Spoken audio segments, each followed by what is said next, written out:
अगर आपको अचानक कोई कह दे कि आप 5 साल पहले ही मर चुके हैं, तो क्या आप उस पर विश्वास करेंगे? अनिका को भी नहीं हुआ था, लेकिन अपनी ही शादी के मंडप में बैठकर जब उसने दूल्हे का चेहरा देखा, तो उसकी पूरी दुनिया टूट गई, क्योंकि वो आदमी 5 साल पहले मर चुका था।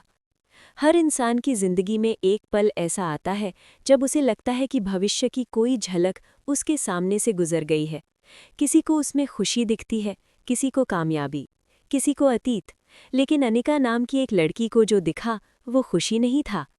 एक रात अनिका अचानक नींद से उठ बैठी। उसने एक अजीब सपना देखा था।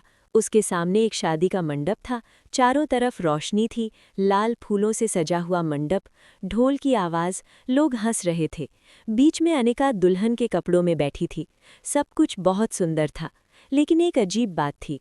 उसके सामने जो दूल्हा बैठा था, उसका चेहरा दिखाई नहीं दे रहा था, जैसे किसी धुन ने उसे ढक लिया हो। अनिका घबरा कर जाग गई। दिल बहुत तेज धड़क रहा था।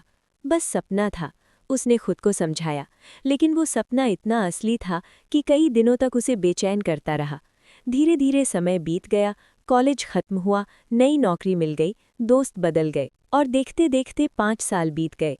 एक दिन अचानक घर में हलचल शुरू हो गई। माँ ने मुस्कुराते हुए कहा, अनिका, तुम्हारी शादी तय हो गई है। घर में खुशियाँ छा गई, लेकिन जब अनिका ने शादी की सजावट देखी, उसके हाथ ठंडे पड़ गए। वही लाल फूल, वही रोशनी, वही मंडप, बिल्कुल वही दृश्य जो उसने 5 साल पहले सपने में देखा था। उसके दिल में डर की एक ठंडी लहर दौड़ गई। क्या सच में भविष्य बदला नहीं जा सकता? शादी का दिन आ गया। अनिका लाल जोड़े में मंडप में बैठी थी। चारों तरफ लोग खुश थे, हंसी मजाक चल रहा था, लेकिन उसका दिल अजीब डर से भरा हुआ था। दूल्हा उसके सामने आकर बैठ गया। घूंघट और तेज रोशनी के कारण उसका चेहरा साफ दिखाई नहीं दे रहा था। अनिका का दिल जोर जोर से धड़कने लगा। पंडित ने मंत्र पढ़ते हुए कहा, अब दूल्हा घूंघट उठाएगा। पूरा मंडप अचानक शांत हो गया। जैसे ही दूल्हे ने हाथ बढ़ाकर घूंघट उठाया, अनिका की सांस रुक गई, क्योंकि सामने खड़ा इंसान कोई अजनबी नहीं था। वो वही लड़का था, विवान। और विवान 5 साल पहले मर चुका था। अनिका का चेहरा सफ़ेद पड़ गया। ये कैसे हो सकता है? मंडप में बैठे लोग अब भी मुस्कुरा रहे थे, जैसे उन्हें कुछ भी अजीब नहीं लग रहा था।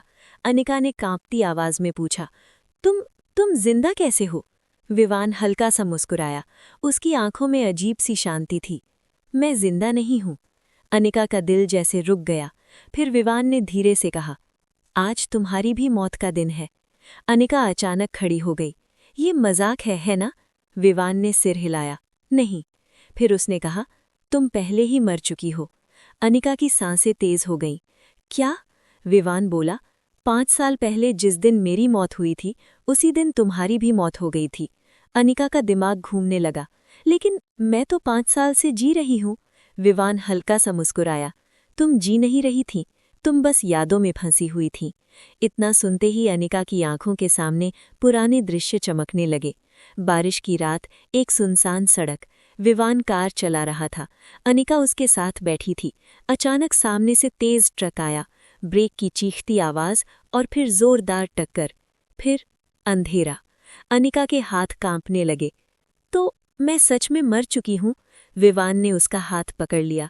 तुम्हारी आत्मा उस सच्चाई को मान नहीं पाई, इसलिए तुम्हारे दिमाग ने एक नई दुनिया बना ली, जहां तुम 5 साल और जीती रही। अनिका की आंखों से आंसू बहने लगे। तो ये शादी? विवान ने धीरे से कहा, ये शादी नहीं है, ये विदाई है। मंडप की रोशनी धीरे धीरे धुंधली होने लगी। लोग एक एक करके गायब होने लगे। फूल हवा में घुलने लगे। अब वहां सिर्फ 2 लोग खड़े थे, अनिका और विवान। विवान ने मुस्कुराकर कहा, अब तुम्हें सच पता चल गया है, अब तुम आज़ाद हो। अनिका ने आखिरी बार पीछे देखा। उसकी बनाई हुई पूरी दुनिया धुएं की तरह गायब हो रही थी। फिर उसने विवान का हाथ पकड़ लिया। दोनों धीरे धीरे अंधेरे में आगे बढ़ने लगे। और फिर सब कुछ शांत हो गया। दूर कहीं